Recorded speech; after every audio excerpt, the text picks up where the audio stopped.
दूसरी गलती कटुकाचा बाणी। 6 गलतियां करने से जिंदगी नरक बनती है। नंबर 1, यदि आप अति क्रोध करते हैं। नंबर 2, यदि आप हमेशा कड़वा ही बोलते हैं, मृदु वाणी नहीं।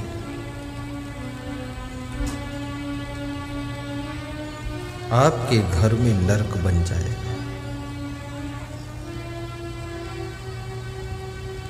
बोलना सीखो तो राम से सीखो, सेवा सीखो तो लक्ष्मण से सीखो, पतिव्रत सीखो तो सीता से सीखो,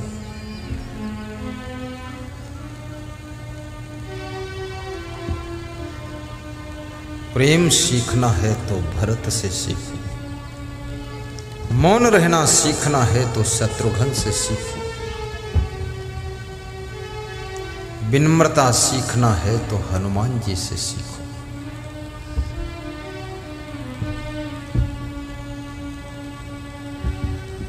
संगठन करना सीखना है तो जामवंत से सीखो, संघर्ष में भी हंसना सीखना है तो कृष्ण से सीखो, कष्टों में भी मुस्कुराना सीखना है तो राम से सीखो,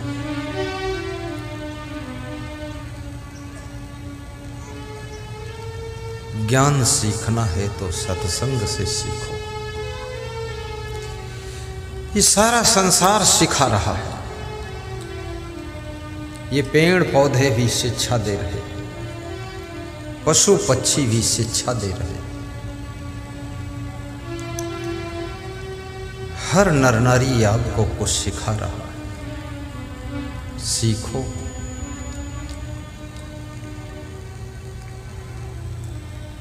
माँ भी सिखाती है, पिता भी सिखाता है। सिखाने वालों की कमी नहीं, सीखने वालों की कमी है।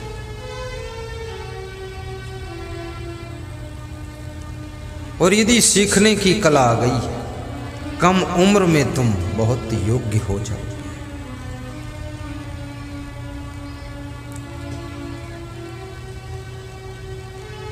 साहिब बंदगी करना भी सीखो। ऐसे अंजलि बांधकर सिर झुकाकर बोलो, साहिब बंदगी।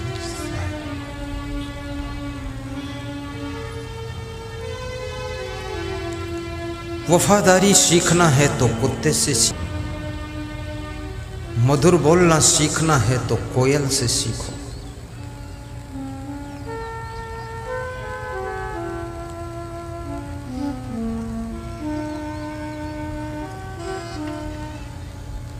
हर जगह से अच्छाइयाँ सीखो।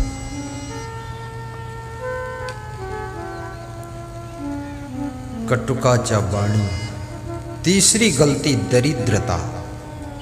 जिसके घर में दरिद्रता है उसके घर में भी नरक बन जाता है। अपने घर में दरिद्र मत आने दो। और दरिद्र से यदि बचना चाहते,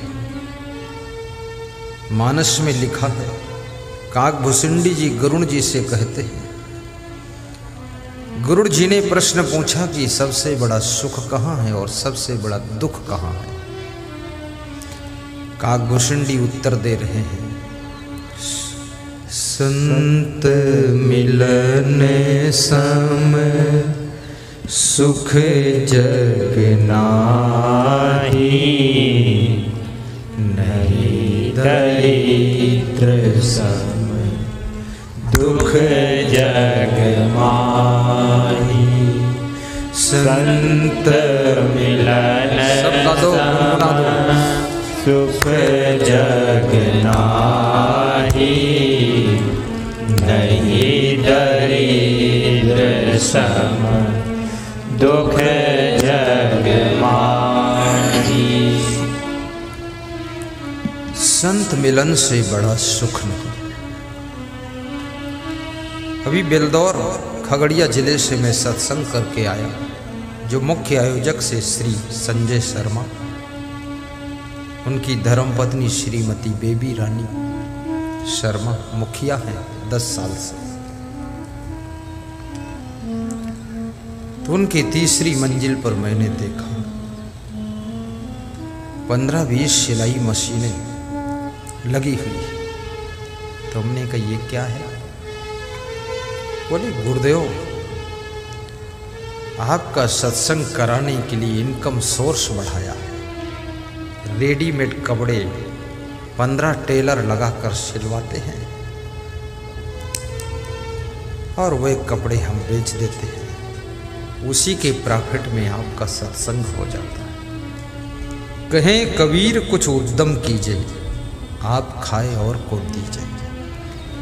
साईं इतना चाहिए जामे कुटुंब समाए, मैं भी भूखा न रहूं साधु न भूखा जाए।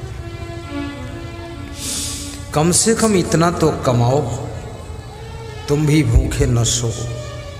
द्वार पर कोई अतिथि आ जाए, साधु आ जाए, वो भी भूखा वापस न जाए। 2 रोटी उसको भी खिला सको। इतनी श्रद्धा रखो। ये साईं बाबा का वाक्य है, भूखे को भोजन, प्यासे को पानी, साईं बाबा की अमर कहानी। भूखे को रोटी, प्यासे को दूध, साईं बाबा।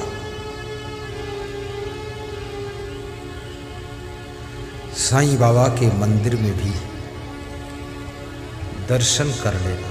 सत्संग से जब जाना वापस अंदर जाके दर्शन करना। बाबा के मंदिर में भी दान भी करना। हाथ जोड़ना, नमन करना कि असंग बाबा का सत्संग सुन के आया हूँ। हे साईं बाबा, अब आशीर्वाद दो, दुख दरिद्र दूर करो। साईं नाथ बाबा,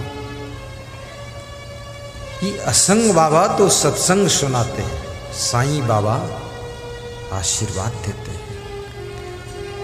मैं प्रथम दिन आया तो मंदिर में गया था, तो मैंने भी दान करवाया वहाँ कि दान दे दो बाबा को, क्योंकि एक बाबा दूसरे बाबा को भी दान दे दे तो बहुत बाबा खुश होता है। तो हमने जब दान दिलवाया तो साईं बाबा मुस्कराए कि वाह असंग बाबा, जाओ तुम सफल हो जाओगे। दान देना चाहिए। दारिद्र्य नाशनम दानम। शैलेश जाइए ना,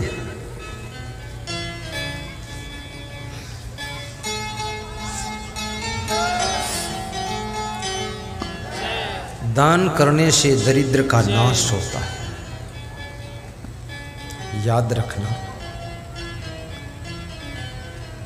आपके घर में कितना दरिद्र हो, दान करना शुरू करो। एक छोटा सा दान पात्र बना लो। सवेरे जब पूजा करो गुरुदेव की, उसमें श्रद्धा अनुसार दान डाल दो। जब गुरुदेव का दर्शन करो साल में 2 बार 5 बार, वो दान पात्र उनको अर्पित करो। ऐसा आशीर्वाद फलित होगा। श्रद्धा से दान देना चाहिए। आस्था से दिया हुआ दान तुम्हारे विकास का बंद रास्ता भी खोलता है। श्रद्धा से दिया हुआ दान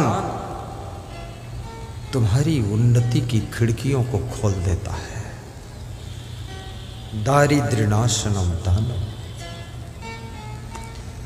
खेत में गेहूं बोने से खेत तुमको लाखों गुना वापस लौटा देता है। दान करना ऐसे ही है जैसे खेत में गेहूं का बोना फलित होगा।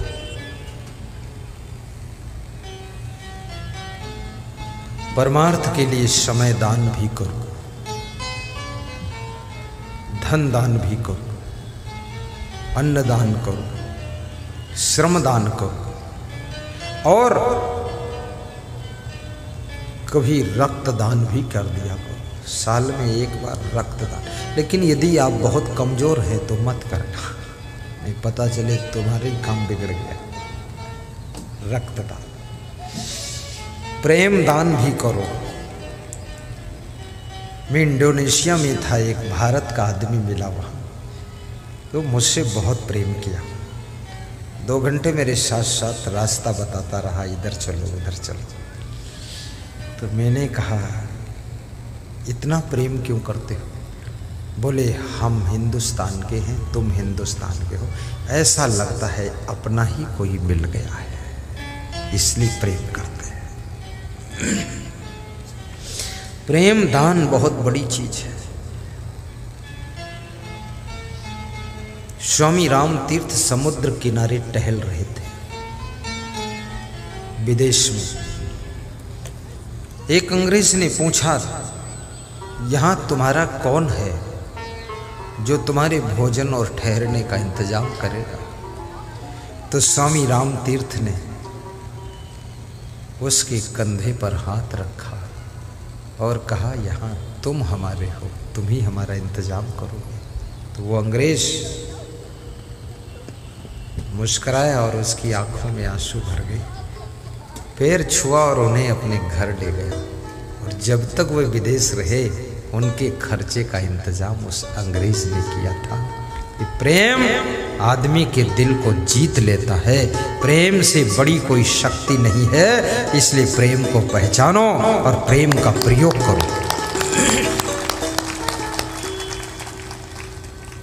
जिस समय तुम किसी से प्रेम से बोलते हो उसको कितना आनंद प्राप्त होता है। प्रेम की गंगा बहाते चलो, ज्योति से ज्योति जलाते चलो। गाओ। ज्योति से ज्योति जलाते चलो। जो नारियां चाहती है कि मेरा पति बीमार ना हो, बस एक काम करना, अपने प्रेम की गंगा बहाते चलो। जो पुरुष चाहते हैं मेरी वाइफ बीमार ना हो, वाइफ से बहुत प्रेम रखना। बीमार प्रेम एक दवाई है, प्रेम इलाज है, प्रेम ट्रीटमेंट है, प्रेम बहुत बड़ी चीज है। प्रेम की गंगा बहाते चलो, प्रेम की गंगा बहाते चलो। ज्योति से ज्योति जलाते चलो, ज्योति से ज्योति जलाते चलो। मार्ग में आए दीन दुखी जो, मार्ग में आए दीन दुखी जो, सबको हृदय लगाते चलो, सबको हृदय लगाते चलो। प्रेम की गंगा बहाते चलो, प्रेम की गंगा बहाते चलो। ज्योति से ज्योति जलाते चलो, ज्योति से ज्योति जलाते चलो। प्रेम की गंगा बहाते चलो, प्रेम की गंगा बहाते चलो। प्रेम की गंगा बहाते चलो। बोलिए सद्गुरु भगवान की जय। तो नंबर 3, अपने घर में दरिद्र मत आने दो। और दरिद्र कैसे नहीं आएगा? यदि आप 3 काम करोगे तो आपके घर में दरिद्र कभी नहीं आए। नंबर 1, मूर्खों का सम्मान मत करो, बुद्धिमानों का सम्मान करो। नंबर 2, अन्न का अपमान ना करो, अन्न का आदर करो, अन्न को फेंको मत। अहमदाबाद में गुणवंत भाई दबे के घर में संत हमारे गए, खिचड़ी बनाया तो खिचड़ी बच गई, आइडिया नहीं था उनको, तो उन्होंने खिचड़ी रख लिया और सवेरे गरम करके फिर से छौंक करके खा रहे थे बासी खिचड़ी। तो मैंने पूछा, दवे साहब आप बासी खिचड़ी खा रहे थे? बोले गुरुदेव, इंडिया में प्रेस के बिजनेस में दूसरा स्थान है पूरी भारत देश में। इतना धनवान हूं मैं, लेकिन अन्न का अपमान नहीं करता हूं, इसलिए मैं धनवान हूं। इसलिए मैं धनवान हूं, अन्न का अपमान नहीं करता। कितने लोग भोजन खाते हैं, थोड़ी सब्जी फेंक देंगे, थोड़ा पूड़ी फेंक देंगे, थोड़ी खीर फेंक देंगे। रोज खाते हैं, रोज फेंकते हैं, रोज खाते हैं, रोज आइडिया नहीं लगा पाते हैं। कितना भूख है, लालची आदमी ज्यादा ले लेते हैं, खा नहीं पाते हैं तो फेंक देते हैं। अपने खाने का भी आइडिया नहीं, इतना क्यों लेते हो? आहा, अन्न को जो फेंकता है। नासिक में सीताराम बापा के कैंप में भंडारा चल रहा था, तो मैं देखने गया दर्शन के लिए।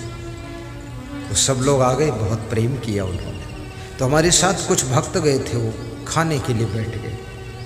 उन्होंने खाने के लिए आग्रह किया, और आग्रह किया तो वहाँ जाकर बैठ गए।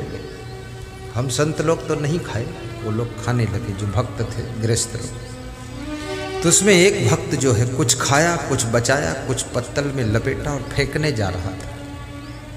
तो वहाँ के कार्यकर्ता ने देख लिया, बोले रुको, ये फेंकने जा रहे हो, बैठकर खाओ। तो फिर बैठकर खाने लगे। फिर थोड़ा सोचा कि अब लोग चले गए, कोई नहीं, तो फिर बचा, फिर फेंकने चले। तो फिर पकड़ लिया किसी ने, ये उठो वापस लौटो। तो मेरे से उसी भक्त ने बताया कि मेरी ये दशा हुई है। अन्न को फेंकने से तुम्हारे घर से लक्ष्मी भी फेंक जाती है, अन्न का सम्मान करने से लक्ष्मी खुश होकर के तुम्हारे घर में डेरा डाल देती है। इसलिए अन्न का अपमान न करना।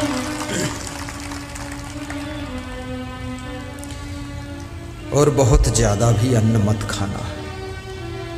बहुत ज्यादा खाने से अन्न भी खराब हो जाता है, पेट भी खराब हो जाता है, दोनों चीजें गड़बड़ होती हैं। बहुत ज्यादा भी मत खाइए बस।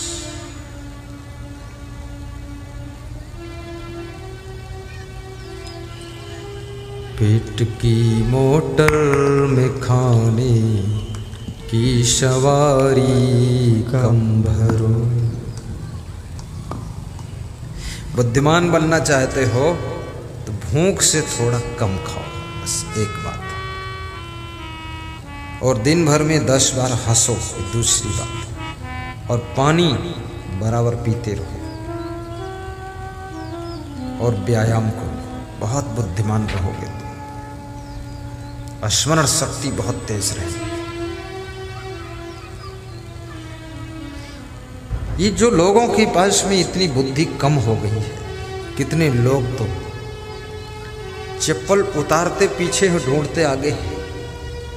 इतना बुद्धि कम, खुद के चप्पल खुद ने उतारा, खुद ही उधर की बजाय इधर ढूंढ रहे। कितने लोग चश्मा लगाए रहते हैं और चश्मा ढूंढते रहते हैं। खोपड़ी बची है, दिमाग सब कट गया। कितनी महिलाओं के किचन में सब सामान है, पूरे घर में ढूंढती रहती, जीरा धनिया मिर्चा, कुछ पाती ही नहीं। कहती है दिमाग कट गया है। चलो अच्छा हुआ दिमाग ही कटा, कहीं खोपड़ी कट जाती तो क्या होता। ज्यादा टेंशन करोगे दिमाग कट जाएगा, ज्यादा जागोगे दिमाग कम हो, ज्यादा सोओगे तो बुद्धि कम हो जाएगी, ज्यादा खाओगे तो भी बुद्धि कम हो जाएगी। बुद्धि घटई बहु भोजन खाए।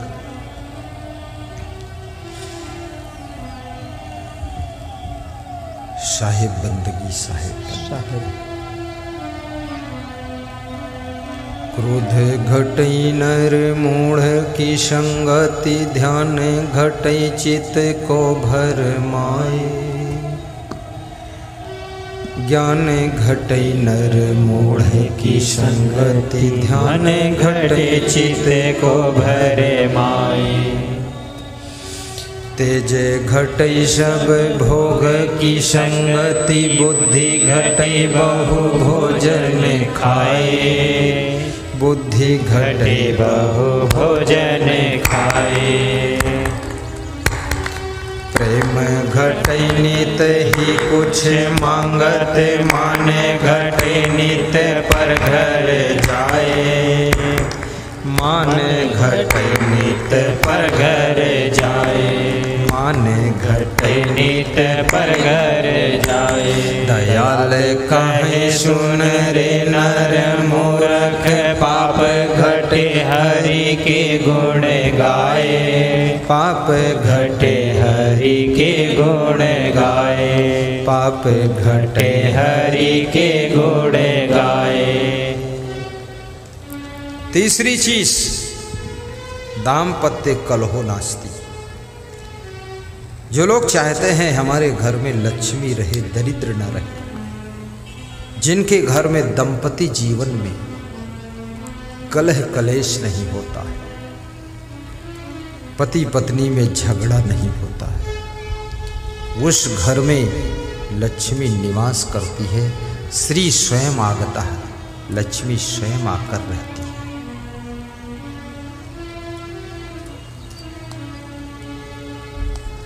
अर्थात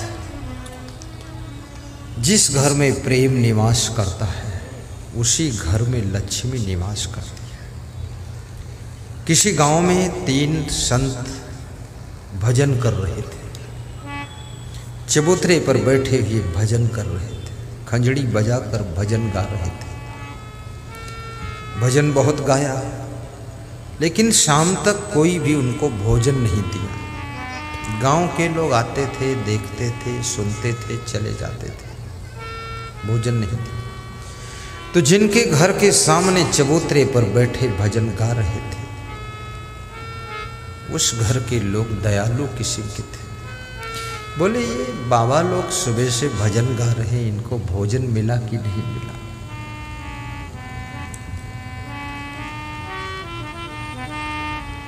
पति बुलाने आया, बाबा चलो हमारे घर भोजन कर लो, दिन भर से भजन गा रहे हो, भूखे हो गए हो। महात्मा ने कहा कि हम 3 संत हैं, तीनों हम किसी के घर नहीं जाते।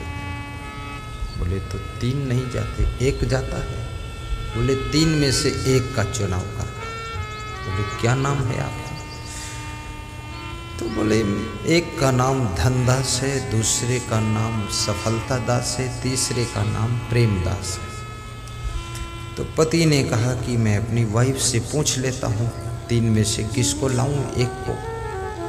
घर पूछने गया तो पत्नी ने कहा कि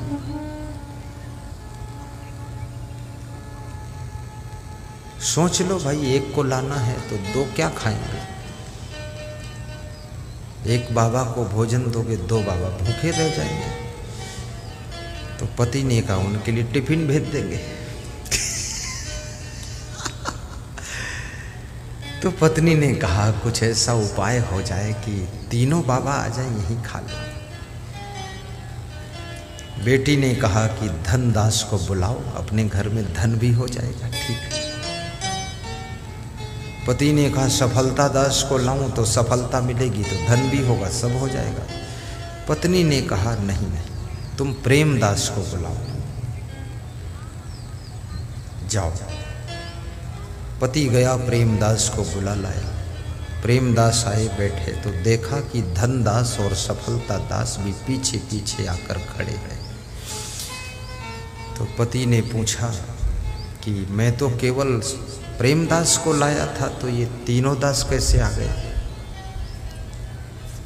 तो बाबा लोगों ने कहा कि जहाँ प्रेमदास रहते हैं वहीं सफलता दास भी रहते हैं और वहीं धनदास भी रहता है। अर्थात जिसके घर में प्रेम रहता है उसी के घर में सफलता रहती है, और जहाँ सफलता रहती है वहीं धन दौलत भी रहती है। ये प्रेम का खेल है। जहाँ सुमति तह संपत्ति नाना, जहाँ कुमति तह विपत्ति निधाना। जहाँ सुमति तहाँ संपत्ति नाना, जहाँ कुमति तहाँ विपत्ति निधाना, जहाँ सुमति तहाँ संपत्ति नाना, जहाँ कुमति तहाँ विपत्ति निधाना। दरिद्रता। चौथी गलती स्वजनेषु वैरम। जो लोग अपने स्वजनों से, कुटुंबी जनों से, परिवार वालों से बैर रखते हैं। वाह वाह, धन्य हो माता। जो अपने कुटुंबियों से बैर रखते हैं। कितने लोग भाई भाई से बहुत बैर है, पड़ोसी से बड़ी मिठास है, देवरानी जेठानी में बिल्ली और कुत्ते जैसा रिश्ता है, एक दूसरे को देखकर गुर्राती है, और पड़ोसी स्त्रियों से बड़ी राम राम है। पड़ोसी स्त्रियों से बोलती आओ सहेली, सहेली चली अलबेली।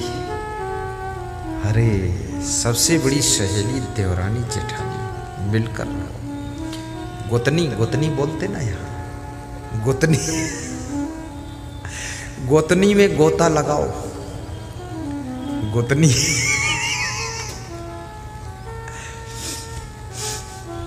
बिहार की भाषा और रिश्तों के नाम बिलग बिलग है। गोतनी, आहा, साहिब बंदगी साहिब। तो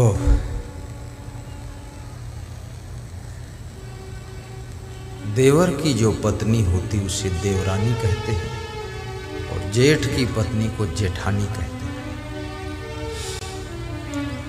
स्वजनेषु वैरम। अपने कुटुंबियों से बैर मत रखो, कुटुंबियों से प्रेम रखो।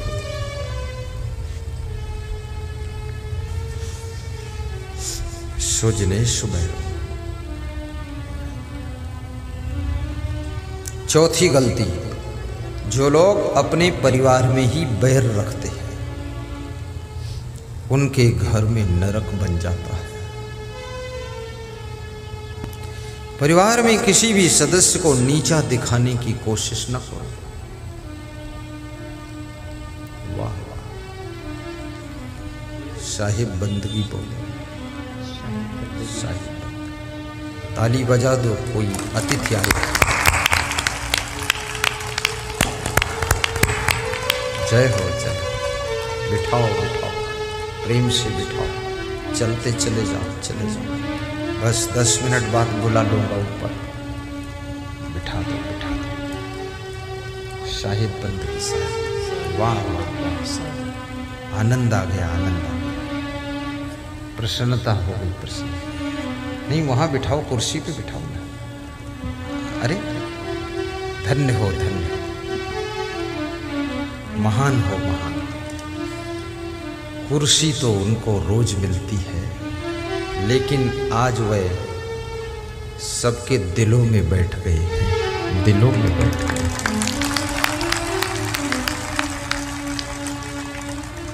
विनम्र और बुद्धिमान स्वरूप है उनका। स्वजनेषु वैरम, नीच प्रसंगा। और जो व्यक्ति, चौथी पांचवी गलती, यदि आप जिनके नीच विचार हैं, नीच कर्म हैं, नीच आचरण है, उनकी संगत करते हैं, उनके साथ रहते हैं, तो आपका घर नरक बन जाएगा। क्योंकि संगत का बड़ा प्रभाव होता है, और मनुष्य एक ऐसा बुद्धिजीवी प्राणी है, संगत से बहुत प्रभावित होता है। अभी जैसे हमारे बीच में मुख्य अतिथि आए, उनके संग में जितने लोग आए, जब मुख्य अतिथि इतने विनम्र सबके साथ बैठ गए तो संग वालों पर भी प्रभाव पड़ा, वो भी सबके साथ बैठ गए।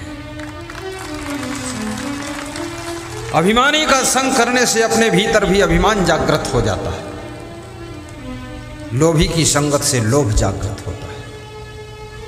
अभी आरती की थाल का दर्शन होता है, तुम्हारे पड़ोस में कोई लोभी व्यक्ति बैठा है, आरती की थाल में 1 रुपया दान नहीं डालता, तुम प्रभावित हो जाओगे, तुम भी 1 रुपया दान नहीं डालोगे, सोचोगे इसने नहीं डाला तो हम भी नहीं डालेंगे, ठीक है। लेकिन पड़ोसी अगर 10 रुपये डाल देता है तो तुम खुश होकर 20 डाल देते हो। अच्छा और बुरा दोनों प्रभाव पड़ता है आपके ऊपर। इसलिए याद रखना, जीवन का सही निर्माण करना चाहते हो तो महान लोगों की संगत कीजिए और सज्जनों की संगत कीजिए, बुद्धिमानों की संगत कीजिए, चरित्रवानों की संगत कीजिए, सफल व्यक्तियों की संगत कीजिए, जो बहुत आगे बढ़ चुके उनकी संगत कीजिए। और संगत आपकी जिंदगी की रंगत बदलती है।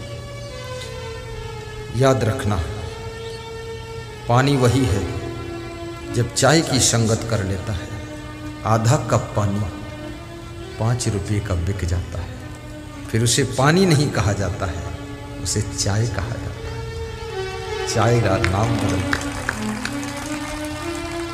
और वही पानी दूध की संगत कर लेता है, 50 रुपये किलो बिक जाता है। खाली संगत क्या है तो कितने लोग पानी को दूध की संगत खूब कराते हैं, खूब बेचते हैं, और वही पानी मिट्टी की संगत करता है तो कीचड़ बन जाता है, जहाँ लगता है गंदा कर देता है। और वही पानी साबुन की संगत को पाकर उस लगे हुए कीचड़ को धोकर साफ कर देता है। और वही पानी गुरु के चरणों की संगत पाता है तो चरणामृत बन जाता है, जिसको पान करने से जीव भवसागर से पार हो जाता है।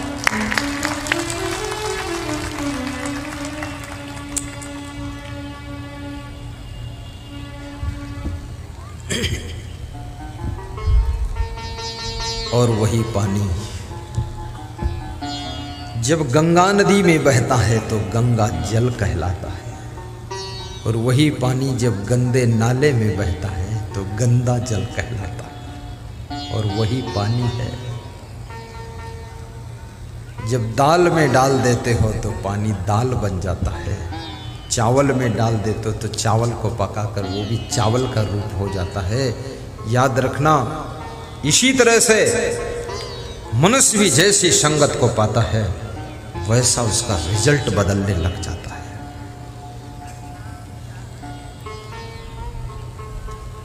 दानव मानव थई जाई संतो न संग मा, दानव मानव थई जाय संतो न संग मा, पापी पावन थई जाई संतो न संग मा, पापी पावन थई जाय संतो न संग मा। आज हमारे आपके बीच में मुख्य अतिथि के रूप में डॉक्टर संजीव चौरसिया साहब पधारे, जो कि एमएलए हैं, विधायक हैं, बड़े सरल हैं, आपके लाडले हैं, प्यारे हैं, आपने वोट दिया है, जिताया है। आज फिर से वह आपके दिल को जीतने के लिए आए हैं कि सबका दर्शन करके, गुरु के दर्शन के साथ साथ गुरु के भक्तों का भी दर्शन करने की प्यास लेकर आए। मैं कहूँगा सबको प्रणाम करने चौरसिया साहब, खड़े होकर हाथ जोड़कर सबकी तरफ देखकर सब लोग ताली बजाकर वंदन। धन्य हो, वाह विराज जी। हमारे राम अनेक ठाकुर साहब मुख्य आयोजक बड़े खुश हो रहे हैं। खड़े हो जा ठाकुर साहब, ये बहुत मेहनत किया है ना, साईं बाबा ट्रस्ट वालों ने बहुत मेहनत किया, उन्हीं की ओर से समागम हो रहा है। वास्तव में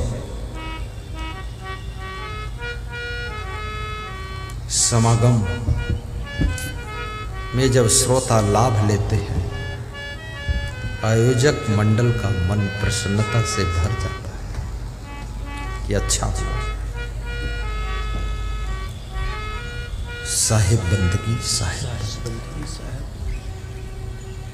नीच प्रसंगा, कुलहीन सेवा। नीच वह नहीं है जो किसी छोटी जाति में पैदा हुआ, और जाति कोई न छोटी है न बड़ी है, जाति में जन्म लेने वाले छोटे बड़े महान ऊंचे नीचे होते हैं। अगर उनके विचार महान हैं, किसी भी जाति में जन्म लिया हो वो व्यक्ति महान कहलाता। जाति क्या करे। कुलहीन सेवा और जो चरित्रहीन है, विचारहीन है, विवेकहीन है, गुणहीन है, कर्महीन है, उनकी सेवा मजबूरी में जिनको करना पड़ता है, उनकी जिंदगी भी नरक हो जाती है। स्वयं तो पवित्र आत्मा है, पर किसी गंदे व्यक्ति की सेवा करना पड़ रहा है, ऐसी मजबूरी आ गई। कुग्राम बासा कुलहीन सेवा, कुभोजनम क्रोधमुखी च भार्या, पुत्रस्य मूर्खा विधवा च कन्या, बिना घृणा खड्गे प्रदहन्ति कायम्। ये 6 प्रकार के लोग बिना आग के रात दिन जलते रहते हैं। नंबर 1, कुग्रामवासा, जिनका घर दुष्टों के गांव में है। नंबर 2, कुलहीन सेवा, जिनको मजबूरी में भ्रष्ट लोगों की सेवा करना पड़ता है। नंबर 3, कुभोजनम, जिनको सुबह से लेकर शाम तक शुद्ध भोजन भी नसीब नहीं होता। नंबर 4, क्रोधमुखी च भार्या, जिनको पत्नी बहुत क्रोधी स्वभाव की मिली। अगर पति ने कह दिया दाल में नमक ज्यादा है, बोले अब कल से तुम बना लेना, मैं नहीं बनाऊंगा, इतना गुस्सा। पति ने बोल दिया जरा सुबह जल्दी उठ जाया करो, तो अगले दिन उठी ही नहीं, बताया सिर दर्द हो रहा, बताते रहो। ऐसी क्रोध करने वाली पत्नी मिली है। वह लोग बिना आग के निरंतर जलते रहते। पुत्रस्य मूर्खा, जिनको मूर्ख पुत्र मिला, स्कूल पढ़ने के लिए भेजो तो शहर में टहलता रहता है, ऑनलाइन मोबाइल पढ़ने के लिए दो तो गेम खेलता रहता है, समझाओ तो मुंह फुला के बैठता है, डांट दो तो घर से चला जाता, 2 घंटे आता ही नहीं, माँ बाप टेंशन में पड़ जाते। ऐसा मूर्ख पुत्र मिला है। सुबह याद करता, शाम को भूल जाता है, शाम को पढ़ता, सुबह सब फिर खोपड़ी साफ हो गई, कुछ याद नहीं। माँ बाप उसको मक्खन मलाई खिलाते हैं, कहीं से दिमाग बढ़ जाए इसका। और याद रखना, एक चौपाई याद कर लो, अतिशय रगड़ करे जो कोई, अनल प्रकट चंदन से हो। अगर आपने बहुत रगड़ी मारी है